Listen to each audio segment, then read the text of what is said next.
Assalamualaikum warahmatullahi wabarakatuh. Innal hamdalillah nahmaduhu wa nasta'inuhu wa nastaghfiruh wa na'udzu billahi min shururi anfusina wa sayyiati a'malina. May yahdihillahu fala mudilla lahu wa may yudlil fala hadiya lahu. Asyhadu an la ilaha illallah wa la syarika lahu wa asyhadu anna Muhammadan abduhu wa rasuluh. Allahumma salli ala Muhammadin wa ala ali Muhammad kama sallaita ala Ibrahim innaka Hamidum Majid. Allahumma barik ala Muhammadin wa ala ali Muhammad kama barakta ala Ibrahim innaka Hamidum Majid. Ya ayyuhalladzina amanu taqullaha haqqa tuqatih wa la tamutunna illa wa antum muslimun. Amma ba'd.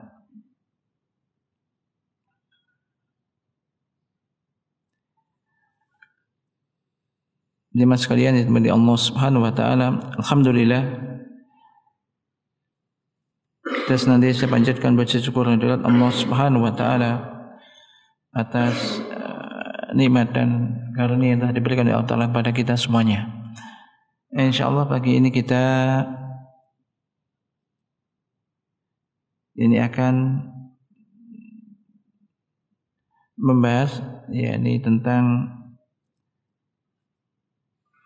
keutamaan 10 hari pertama di bulan Dzulhijjah, karena beberapa hari mungkin akan masuk di bulan Dzulhijjah dan ini mungkin sering kita dengar, maka untuk mengingatkan saya dan kita semuanya terhadap keutamaan Ayyamul Ashr, yakni 10 hari pertama di bulan Dzulhijjah ini. Ketahuilah bahwasanya 10 hari pertama di bulan Dzulhijjah merupakan hari-hari yang paling utama dibanding dengan hari-hari yang lainnya. Karena Nabi SAW bersaksi bahwa 10 hari tersebut adalah hari-hari yang paling utama di dunia. Dan beliau sallallahu alaihi wasallam juga menganjurkan kita untuk memperbanyak amal-amal soleh di hari-hari tersebut.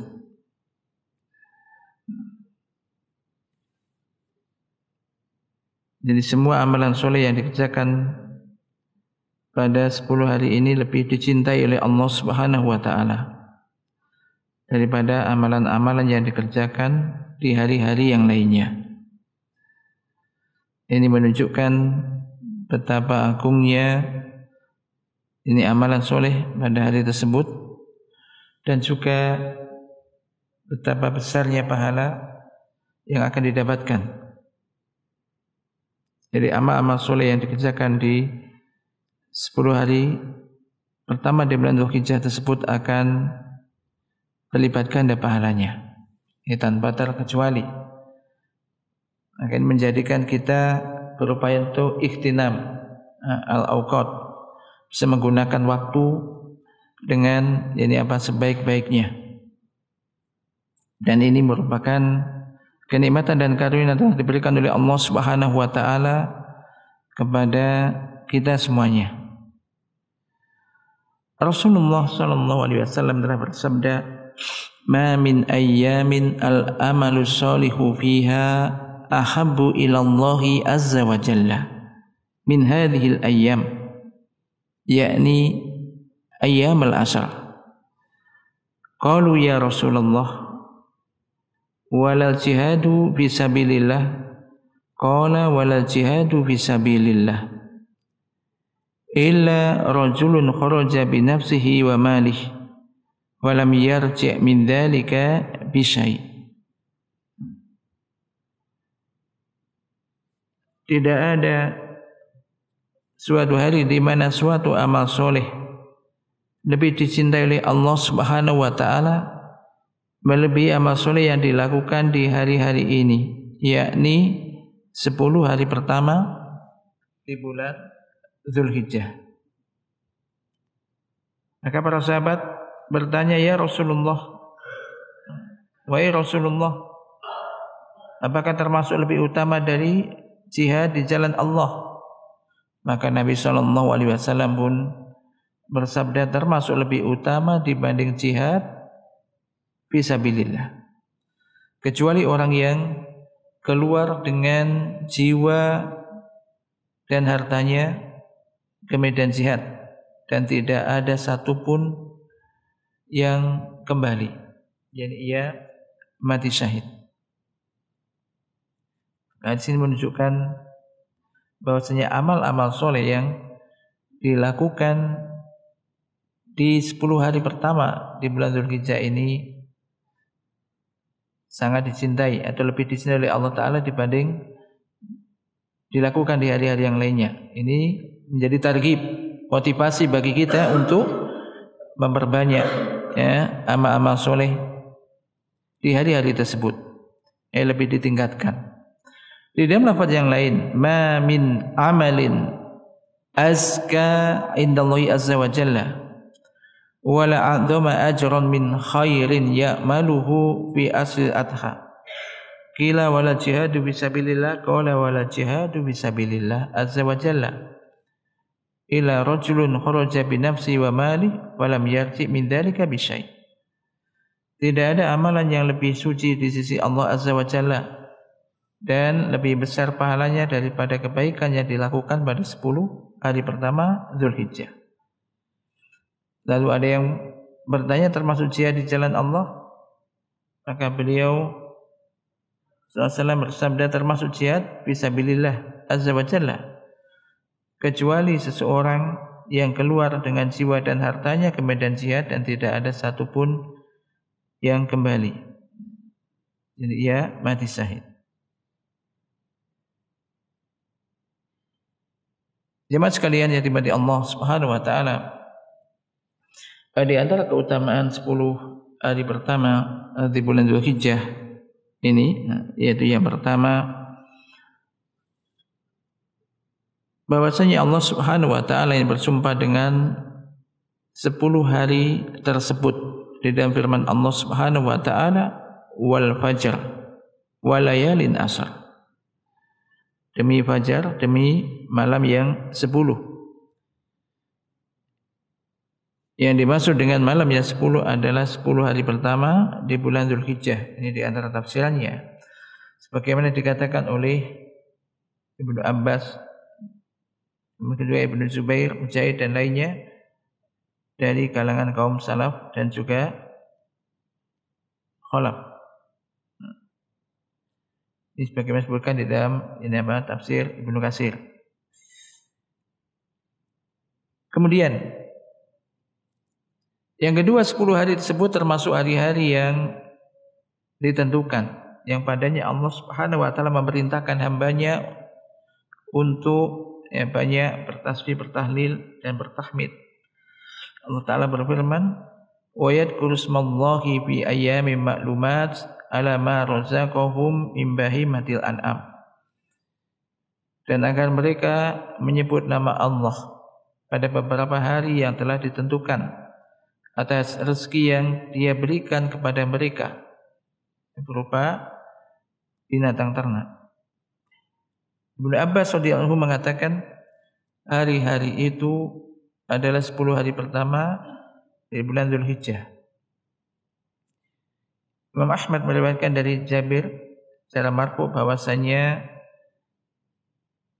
ini hari yang dimaksud adalah 10 hari yang Allah Subhanahu wa taala yakni bersumpah dengannya di dalam firman-Nya, wal fajr wa layalin ashr, demi fajar, demi malam yang 10.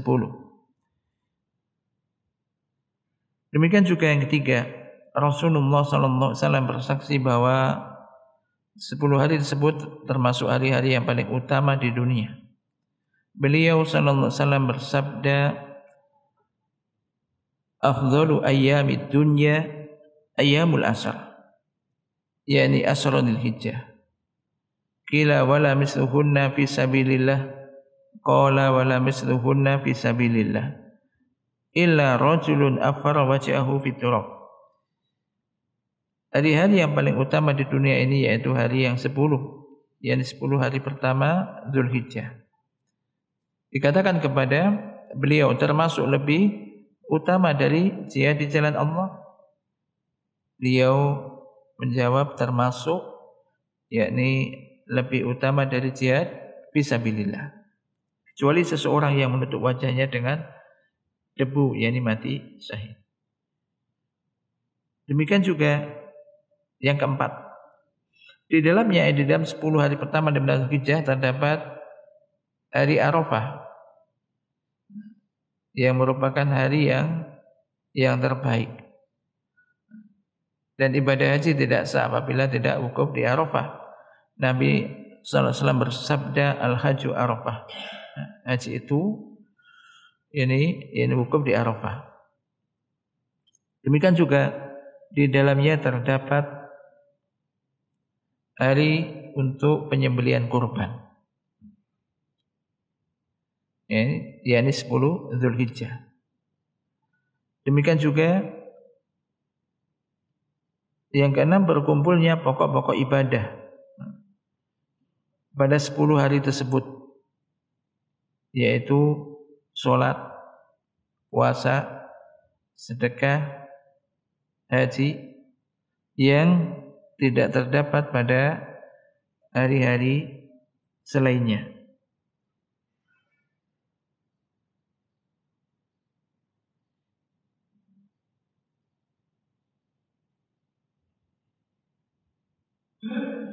Nah, berikutnya adalah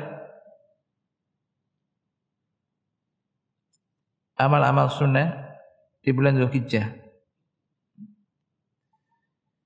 Atau tentunya sebelum itu ada amal-amal sunnah, tentu amal-amal soleh yang dilakukan di bulan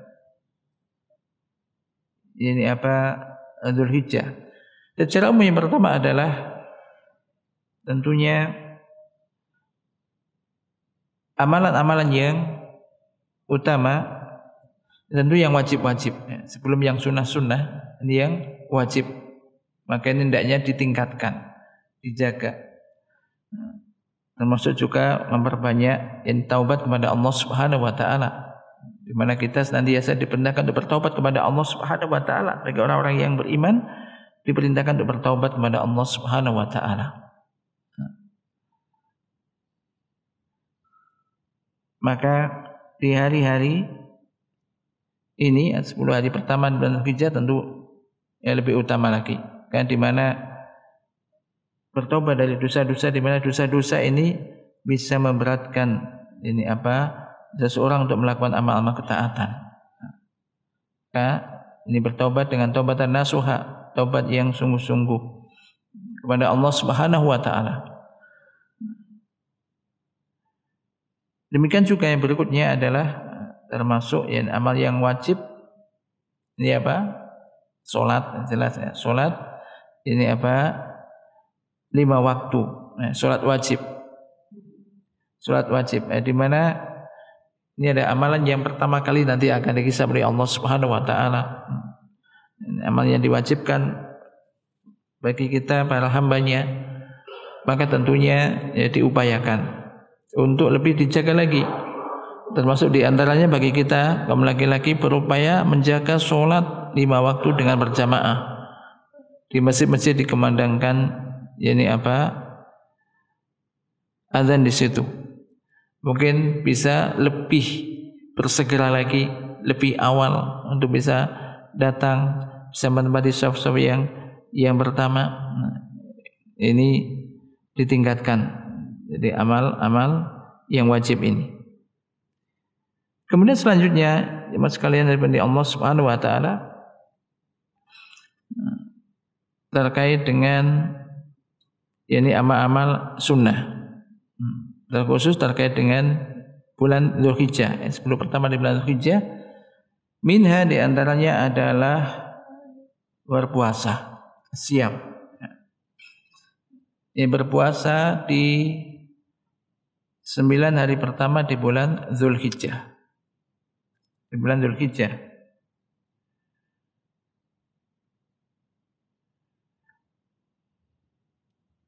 Diriwayatkan dari sebagian istri Nabi SAW, mereka berkata, kana Rasulullah sallallahu alaihi wasallam yasumu tis'a dzulhijjah wa yauma asyura wa salasata ayyamin min kulli syahr wa awala isnain min asy-syahr wal khamis. Adalah Rasulullah sallallahu alaihi wasallam biasa berpuasa pada 9 hari bulan Dzulhijjah. Demikian juga hari Asyura. 3 hari pada setiap bulan, dan hari Senin pertama awal bulan serta hari Kamis. Maka di dalam hadis ini terdapat targhib, ya, anjuran motivasi untuk berpuasa pada tanggal 1 hingga 9 Dzulhijjah. Dan ini merupakan pendapat jumhur ulama. Walaupun di sana ada menghadis Aisyah radhiyallahu anha, ada mengatakan di Aisyah, ya, ma raaitu Rasulullah sallam shaiman fil asri qattu. Aku tidak pernah sekalipun melihat Rasulullah SAW berpuasa pada 10 hari pertama di bulan Dzulhijjah.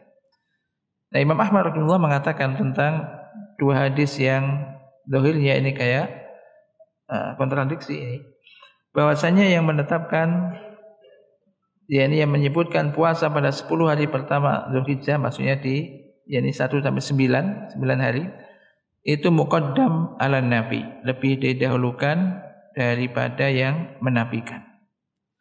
Al-Imam Nawawi rahimahullah mengatakan perkataan Aisyah bahwa beliau SAW tidak berpuasa pada 10 hari tersebut, bahwasanya mungkin beliau SAW tidak berpuasa karena suatu sebab, seperti sakit, safar atau selainnya. Atau Aisyah memang tidak melihat beliau SAW berpuasa pada hari-hari tersebut. Tetapi tidak melihatnya Aisyah tidak mengharuskan bahwa beliau SAW tidak berpuasa. Dan ini ditunjukkan oleh hadis yang pertama. Syekh Muhammad bin Shalih Al-Utsaimin rahimahullah mengatakan bahwasanya itu merupakan pengabaran dari Aisyah tentang apa yang dia ketahui, dan perkataan Rasulullah SAW lebih didahulukan atas sesuatu yang tidak diketahui oleh perawi. Imam Ahmad rahimahullah telah merujukkan bahwasanya Nabi SAW berpuasa pada 10 hari tersebut, yaitu di 9 hari puasanya, karena tanggal 10 tidak boleh berpuasa, ya. Tanggal 1 hingga tanggal 9. Jika hadis tersebut ditetapkan, maka tidak ada masalah. Dan jika tidak ditetapkan, sungguhnya puasa pada 10 hari tersebut, maksudnya tanggal 1 hingga tanggal 9, ini masuk di dalam keumuman amal soleh yang disebutkan oleh Rasulullah SAW. Tidak ada hari di mana suatu amal soleh lebih dicintai oleh Allah melebihi amal soleh yang dilakukan di hari-hari ini, yakni 10 hari pertama di bulan Dzulhijjah. Karena puasa, kita ketahui puasa sunnah termasuk amal soleh. Puasa sunnah termasuk amal soleh. Ini ada hadis tentang ini, ya. Barang siapa melakukan puasa 1 hari fisabilillah, maka Allah akan jauhkan wajahnya dari api neraka sab'ina khalifah. Jadi ini hadis secara umum puasa sunnah ini termasuk amal-amal soleh yang masuk di situ. Wallahu taala a'lam bishawab. Mungkin bagi yang mampu dan diberi kesempatannya puasa mulai tanggal 1, mulai tanggal 1 hingga tanggal 9. Yang kedua, maka kalau tidak bisa puasa Arafah. Puasa Arafah. Nabi SAW bersabda, siyamu yaumi Arafah aftasibu 'ala Allahi ayyukaffiru sanah allati qablah wa sanah allati ba'dah. Puasa pada hari Arafah, ini tanggal 9 Dzulhijjah, yang aku berharap kepada Allah Dia akan menghapuskan dosa 1 tahun sebelumnya dan 1 tahun setelahnya. Nabi SAW juga bersabda ketika ditanya tentang puasa hari Arafah, qala yukaffiru sana al-madiyah wal baqiyah.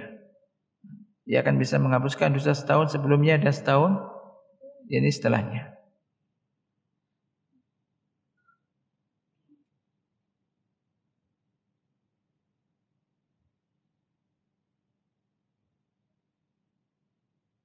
Dan pendapat jumhur ulama bahwa dosa-dosa yang dihapuskan dengan puasa Arafah ini ya dosa-dosa kecil.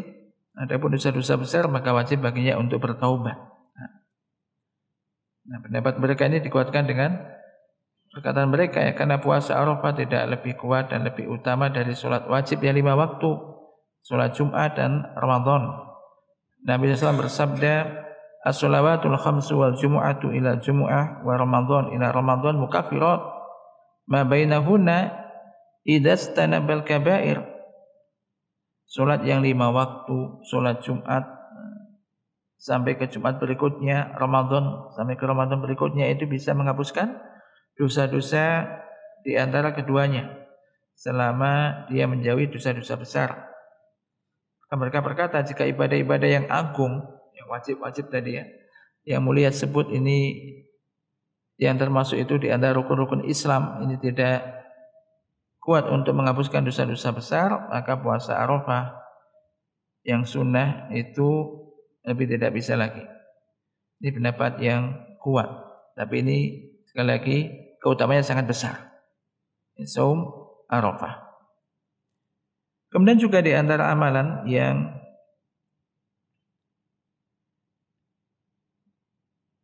dianjurkan adalah memperbanyak takbir. Masuk takbiran. Ini ketahuilah bahwa diajarkan bertakbir, tahmid dan juga bertahlil pada 10 hari pertama di bulan Dzulhijjah. Dari Abu Hurairah radhiyallahu anhu secara marfu, "Ma min ayyamin ahabbu ila Allah azza wa jalla al-amalu fihinna min asri dzulhijjah. Fa alaikum bitasbih wa tahlil wa takbir." Tidak ada hari-hari yang amal soleh lebih dicintai oleh Allah azza wa jalla daripada 10 hari pertama Dzulhijjah. Maka adalah kalian bertasbih, bertahlil dan bertakbir. Disyaratkan juga bertakbir setelah yakni sholat subuh di hari Arafah sampai akhir hari Tasyrik. Atau sebut mereka menyebut ini adalah takbir muqayyad. Dengan ya, takbir Allahu Akbar, la ilaha illallah, Allahu Akbar, walillahil hamd. Ini apa? Diperbanyak. Ya, boleh tanggal 1, takbir mutlak tanggal 1 hingga hari Tasyrik. Takbir muqayyad ya dimulai dari 9 Dzulhijjah. Ini setelah sholat subuh hingga akhir hari Tasyrik. Dan sambil kita baca takbir ini ya, pahami maknanya, dihayati maknanya. Allahu Akbar, Allahu Akbar, la ilaha illallah, Allahu Akbar, Allahu Akbar, walillahil hamd. Ini Allah Maha Besar, Allah Maha Besar. Tiada semua yang hak disembah kecuali Allah. Allahu Akbar, Allah itu Maha Besar. Ditekankan lagi Allahu Akbar, walillahil hamd. Dia merasakan ini hanya Allah yang maha agung, maha besar. Dan semua ini kecil. Termasuk juga memperbanyak ini amal-amal soleh dan ketaatan kepada Allah Azza wa Jalla. Ini secara umum, amal-amal soleh yang lainnya, yaitu di antara memperbanyak tadi sholat sunnah. Setelah bisa sholat wajib dijaga, masa sholat ya, sholat wajib dijaga, perbanyak sholat sunnah. Karena amal yang paling utama untuk mendekatkan diri kepada Allah, yang paling dicintai oleh Allah adalah yang diwajibkan. Baru kemudian amal-amal sunnah, sholat sunnah, amal sunnah ini ditingkatkan. Termasuk ya sholat sunnah rawatib. Qabliyah, ba'diyah dijaga. Demikian juga sholat-sholat sunnah yang lainnya. Ada sholat duha. Bagaimana kalau sholat-sholat sunnah itu aja ada pahalanya di hari-hari yang lain, maka di 10 hari pertama di bulan Dzulhijjah tentu nilainya tadi lebih diutamakan. Jadi bagaimana pokoknya waktu-waktu ini digunakan dengan sebaik-baiknya. Termasuk juga yakni sedekah. Sedekah ini keutamaannya yakni ada besar. Ketika di hari-hari yang lainnya ini juga dianjurkan, maka termasuk di 10 hari pertama di bulan Dzulhijjah ini bisa dilakukan. Termasuk sedekah, bagi sedekah terhadap kerabat. Nah, contohnya ada kerabat, keluarga yang memang kurang mampu, dibantu, diberikan sedekah. Karena sedekah kepada kerabat nilainya dibanding sedekah kepada yang lainnya ini lebih utama. Karena sedekah kepada kerabat di samping sebagai sedekah juga sebagai silah, untuk menyambung tali yakni rahim, tali silaturahim, hubungan keluarga. Termasuk juga amalan yang soleh, yakni berbakti kepada kedua orang tua. Wa bil walidaini ihsana, dan berbuat baiklah kepada kedua orang tua. Kita ketahui berbakti kepada kedua orang tua ini adalah perintah dari Allah Subhanahu wa taala setelah perintah untuk tauhid. Qala ta'ala wa budullaha wa la tusyriku bihi syai'an wa bil walidaini ihsana, dan beribadahlah kamu sekalian kepada Allah dan berbaktilah kepada kedua orang tua. Maka ketika kita masih memiliki orang tua masih hidup, maka ini kesempatan yang utama. Karena orang tua, termasuk berbakti pada orang tua, ini merupakan pintu surga yang tengah. Ini kesempatan. Dan dengan orang tua sekali lagi tidak ada, kalau bisa tidak hitung-hitungan. Berbakti kepada kedua orang tua. Dimulai dari apa? Mengucapkan ucapan yang lemah lembut. Pernah kita bahas ya, semacam ini ya, tutur kata yang lemah lembut, tidak menyakitkan. Kemudian dengan perbuatan, dengan apapun yang bisa kita lakukan, kita berikan pada orang tua, berikan. Ketika orang tua misalkan jauh, ya, bisa bagaimana sering berhubungan. Sekarang fasilitas banyak dimudahkan. Kalau serumah, maka lebih hati-hati juga. Kalau serumah, misalkan orang tua sudah tua, kan kita serumah dengan orang tua, satu sisi kita bisa langsung untuk berbakti, satu sisi enaknya. Tapi sisi yang lain, hati-hati omongan. Apalagi sudah sepuh, kadang-kadang melakukan sesuatu yang kayak anak kecil, maka kita lebih sabar lagi. Jangan sampai mengatakan kata-kata yang keras, apalagi kesannya kayak membentak. Apalagi bersikap yang lebih dari itu, dengan pandangan yang mata yang melotot atau semisalnya terhadap orang tua. Ini hati-hati. Di mana kalau kita perhatikan banyak sekali ya di akhir zaman itu, kadang anak itu kurang hormat kepada kedua orang tuanya. Akan berbakti kepada orang tua termasuk amal yang utama. Makanya ditingkatkan. Termasuk menyambung tali silaturahim. Sebenarnya masuk dalam menyambung tali silaturahim ya, rahim yang utama ya, puncak yang pusatnya ya kepada ibu tadi, kepada orang tua khususnya ibu. Demikian juga silah kepada kerabat. Kita ketahui bahwasanya menyambung tali silaturahim keutamaannya adalah apa? Barang siapa yang ingin dipanjangkan, dilapangkan rezekinya dan dipanjangkan umurnya, fal yasir rahimah, maka adalah dia menyambung tali silaturahim. Kemudian juga termasuk ini amal-amal soleh selain tadi memperbanyak taubat, memperbanyak istighfar kepada Allah Ta'ala. Ini amalan yang mudah, ini istighfar ini. berzikir pada Allah, beristighfar, ini kan gampang. Rabbi firli wa tub alayya innaka antat tawwabul ghafur. Dan juga lafaz astagfirullah, astagfirullah. Mana dihafal. Kalau bisa Sayyidul Istighfar. Sayyidul Istighfar ini istighfar yang utama, kan? Allahumma anta rabbi la ilaha illa anta khalaqtani wa ana abduka wa ana ala ahdika wa adika mastata'tu a'udzubika min syarri ma sana'tu abu'u laka bi ni'matika alayya wa abu'u bi dzambi faghfirli fa innahu la yaghfiru dzunuba illa anta. Termasuk juga memperbanyak zikir kepada Allah Subhanahu wa taala. Termasuk juga baca Al-Qur'an, apalagi di sini banyak berupaya membaca Quran, menghafal. Kalau enggak menghafal, membaca Al-Quran. Kita ketahui keutamaan baca Al-Quran. Khairukum man ta'allama Al-Qur'ana wa 'allama. Sebaik kalian orang yang mau belajar Al-Quran dan mengajarkannya. Ini memperbanyak ini baca Al-Quran. Dan juga amal-amal soleh yang lainnya. Dari Ibnu Abbas radhiyallahu anhu ia berkata, "Kana Sa'id bin Jubair idza dakhala ayyamul asr ijtahada ijtihadan sadida hatta ma yakatu yaqdiru alaih." Bahwa Sa'id bin Jubair jika memasuki 10 hari pertama di bulan Dzulhijjah, ia sangat bersungguh-sungguh sampai-sampai dia hampir tidak mampu melakukannya.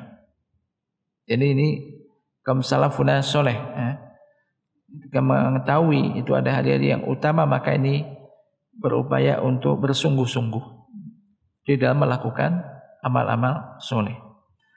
Yang berikutnya tentunya termasuk amal haji dan umrah. Allah Ta'ala telah berfirman, walillahi 'alan nasi hijjul baiti man istata'a ilaihi sabila. Ini kewajiban bagi manusia kepada Allah berhaji ke Baitullah bagi siapa yang memiliki kemampuan untuk melakukan perjalanan.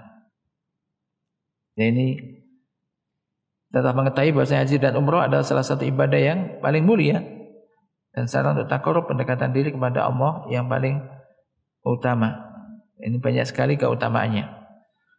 Maka ya kita juga doakan saudara-saudara kita yang sekarang menunaikan ibadah haji ini, semoga diberi kemudian oleh Allah Subhanahu wa taala sehingga mendapatkan haji yang mabrur. Ini keutamaannya sangat banyak. Di antaranya barang siapa yang berhaji dan umrah ke Baitullah, dia tidak berkata kotor, berbuat kefasikan, maka akan kembali seperti baru dilahirkan oleh ibunya. Demikian juga antara dua umrah menghapuskan dosa di antara keduanya. Dan haji yang mabrur balasannya adalah surga. Haji menghapus dosa-dosa sebelumnya. Haji mabrur termasuk seutama-utama amal setelah jihad fisabilillah. Kemudian berikutnya adalah di antara amalan, ini ada Idul Adha, di raya Id. Dari Anas bin Malik radhiyallahu anhu, beliau berkata bahwa ketika Nabi SAW tiba di Madinah, masyarakat Madinah memiliki 2 hari yang mereka rayakan, yakni dengan bermain. Kemudian Nabi SAW bertanya, 2 hari apakah ini? Mereka menjawab, kami merayakannya dengan bermain di 2 hari ini ketika di zaman jahiliyah. Kemudian Nabi SAW bersabda, innallaha tabaraka wa ta'ala qad abdalakum bihima khairan minhuma yaumul fitr wa yaumul akhir. Sesungguhnya Allah Tabaraka wa Ta'ala telah memberikan ganti kepada kalian 2 hari yang lebih baik, yaitu Idul Fitri dan Idul Adha. Terkaitan dengan Idul Adha ada adab-adab di sana, insyaallah semua sudah jadi memahami ini. Maksud ada terkait dengan salat Id. Di sana ada sunah-sunah terkait dengan itu ya, nanti masuk mandi, kemudian juga memakai wangian, memakai pakaian yang bagus, dan menuju ke musola, ke tempat sholat dengan memperbanyak takbir, ini di antaranya. Kemudian di antara amalan berhubung dengan 10 hari pertama adalah berkurban. Nah, ini di antara amal ketaatan dan ibadah yang mulia yang dianjurkan ini adalah berkurban. Bagaimana beberapa pekan pertemuan sebelumnya kita telah sebut adab-adab udhiyah tentang berkurban. Ya, kurban ada hewan yang disembelih pada hari raya Idul Adha berupa batang ternak yaitu unta, sapi dan kambing. Dan rangka untuk mendekatkan diri kepada Allah Subhanahu wa taala dan dilakukan dengan ikhlas semata-mata karena Allah Subhanahu wa taala. Allah Subhanahu wa taala telah berfirman, "Qul inna sholati wa nusuki wa mahyaya wa mamati lillahi rabbil alamin.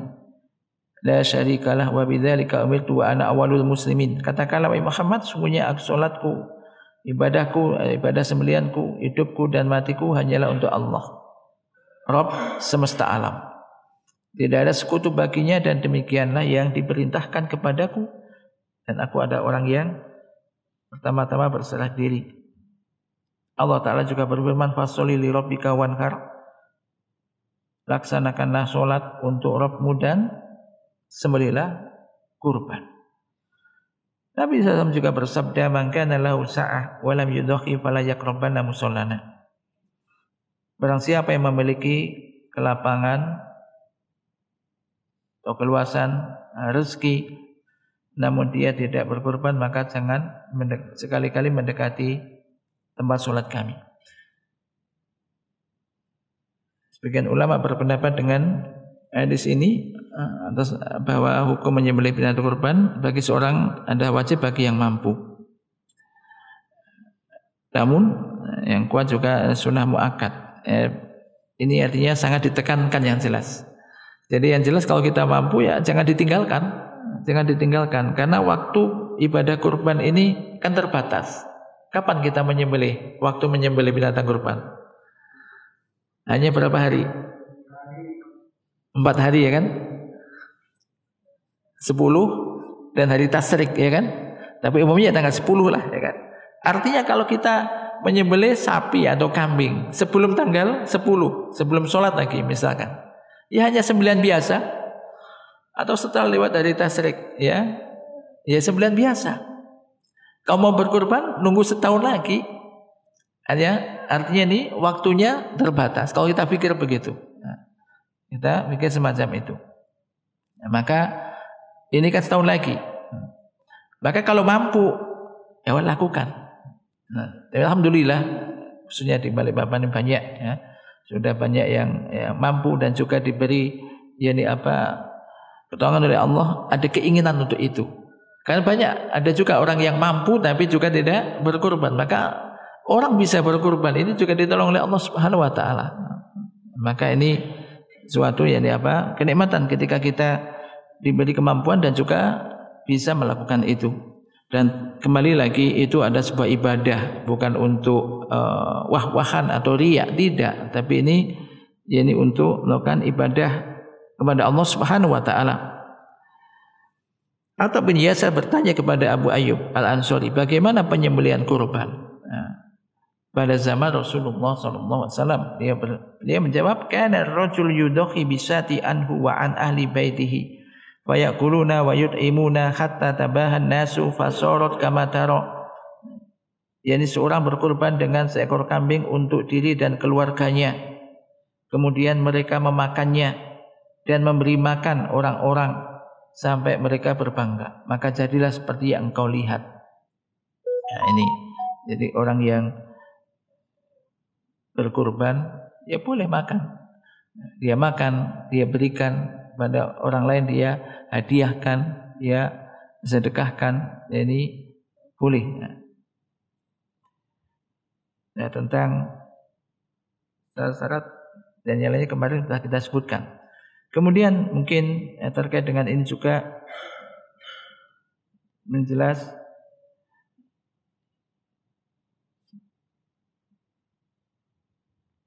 waktu penyembelihan dan waktu penyembelihan tanggal 10 hingga 11, 12, 13 Zulhijjah. Kemudian juga yang perlu diperhatikan juga larangan mengupah jagal dengan bagian dari hewan kurban. Dan juga kita tahu ya, tidak diperbolehkan memberikan upah bagi tukang jagal dari hewan kurban tersebut. Boleh dia berikan upah dari uangnya sendiri, tapi tidak boleh berikan upah dari hewan kurbannya. Maka biasanya plus operasional, biaya operasional kan begitu kalau orang biaya kurban plus biaya operasionalnya. Ya mungkin dibutuhkan biaya untuk membayar tukang jagalnya, maka demikian memang diambil dari uang yang luar, bukan diambil dari binatang kurban tersebut. Sebagaimana hal itu diriwayatkan dari Ali bin Abi Thalib radhiyallahu anhu, ia berkata, amaroni Rasulullah SAW an aquma ala budnihi wa an uqassima luhumaha wa juludaha wa jilalaha ala masakin wa la u'ti fi juzaratiha syai'an minha. Rasulullah pernah memerintahkan aku menyembelih unta beliau, dan kemudian aku pun membagi-bagikan daging kulit dan buku unta tersebut kepada orang-orang miskin, dan tidaklah aku memberi sedikit pun dari hewan kurban untuk penjagalnya. Jadi di sini menunjukkan diperbolehkannya memberi upah kepada orang yang menyembelih hewan, yaitu tukang jagalnya. Namun upah tukang jagal harus berasal dari selain hewan kurban ini. Tidak dibolehkan beri upah sedikit pun darinya, karena upah itu sebagai imbalan dari pekerjaannya, sehingga ini sama dengan menjual sebagian daging hewan kurban kepadanya. Tapi jika penjagal tersebut diberi sesuatu dari hewan kurban karena kemiskinannya atau sebagai hadiah, maka yang demikian itu tidak mengapa, sebab dia termasuk orang yang berhak untuk mengambilnya, dan keadaannya sama seperti yang lainnya. Bahkan dia lebih layak untuk menerimanya karena dia menyembelih dan menginginkan daging dari hewan kurban itu, tapi itu bukan sebagai upahnya. Nah, jika diberikan kepadanya upahnya secara penuh terlebih dahulu, kemudian diberi bagian dari hewan kurban, maka itu lebih baik. Yang demikian itu dilakukan supaya tidak terjadi pengurangan upah karena apa yang diambilnya, sehingga termasuk dalam kategori tukar menukar. Kemudian yang terakhir, tidak memotong rambut dan kuku bagi yang berkurban mulai tanggal 1 Zulhijjah sampai binatang kurbannya disembelih. Jadi bagi seorang yang ingin berkurban, maka dilarang memotong kuku dan rambut dia ketika sudah masuk tanggal 1 Zulhijjah sampai ia memotong menyembelih hewan kurbannya. Dari Musalamah radhiyallahu anha bahwasanya Nabi SAW bersabda, man kana lahu dzabhun yadbahuhu fa idza ahalla hilal dzilhijjah fala ya'khudanna min sya'rihi wala min atfari syai'a hatta yudhiya. Barang siapa yang memiliki hewan yang hendak dia sembelih pada hari raya, jika sudah masuk tanggal 1 Zulhijjah, maka janganlah memotong atau mencukur rambutnya dan kukunya sedikit pun sampai dia menyembelih kurbannya. Dan menurut yang disebutkan, idza dakhaltil asr wa arada ahadukum ayyudhiya fala ya'khudanna min basari wa atfari sya'ri syai'a. Kama qala Rasulullah, apabila telah masuk tanggal 1 dan salah satu dari kalian ingin untuk menyembelih kurban, maka jangan dia mengambil rambut dan kukunya sedikit pun sampai ia menyembelih binatang kurbannya. Ini mudah-mudahan ini bisa kita melakukan amal-amal soleh, terkhusus di 10 hari pertama di bulan Zulhijjah nanti.